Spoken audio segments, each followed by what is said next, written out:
सिगाङावनो खुलुमबाय लोगोफोर, दिनै आरो मोनसे गोदान भिडिअ लानानै फैबावबाय।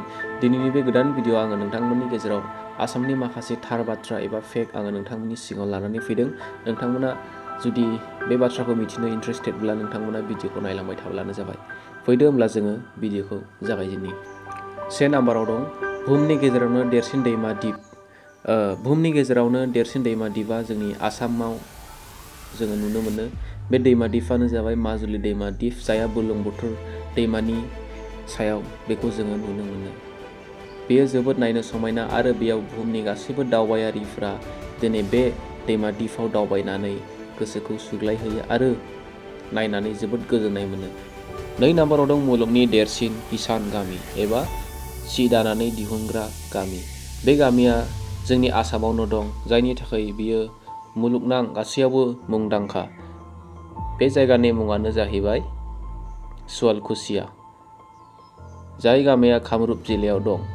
बेयाव गोबां रोखोमनि सि दानानै दिहुननाय जायो, जेरै मेख्ला, साद्रि आरो गामसा, जायनि थाखाय बेयो गासै बुहुमावनो मुंदांखा। दानिया जोंहा 3 नाम्बाराव दं आसामा दिनै बुहुमनि गेजेरावनो बांसिन साहा दिहुननायनि थाखाय दिनै मुंदांखा। नोंथांमोना मिथिगौना आसामा गासै बुहुमावनो 52% बांसिन गासै मुलुगाव साहा दैथायहरनायाव बिहोमा होयो।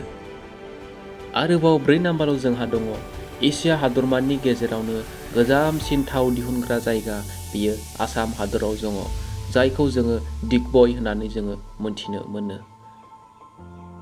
आरो जोंहा 5 नाम्बाराव दंबावो भारत हादरनि लावसिन दालां, जायहा आसामाव दं, जाय दालांनि मुङा भुपेन हाजरिका, जायनि गासै लावथाइया 9.15 किल'मिटार। आसामनि मुंदांखा मेथाइ रोजाबगिरि डक्टर भुपेन हाजरिकानि मुङाव बे दालांनि नामखौ दोननाय जादों। एसेनोसै लोगोफोर, दिनैनि थाखाय बे भिडिअखौ दिनै बेयावनो दोनथ'नाय जाबाय। नोंथांमोना जुदि बेबायदिनो गोदान भिडिअ नायनो इन्टारेस्टेडब्ला नोंथांमोना चेनेलखौ साबस्क्राइब खालामनानै लाब्लानो जाबाय। Thank you for वाचिं।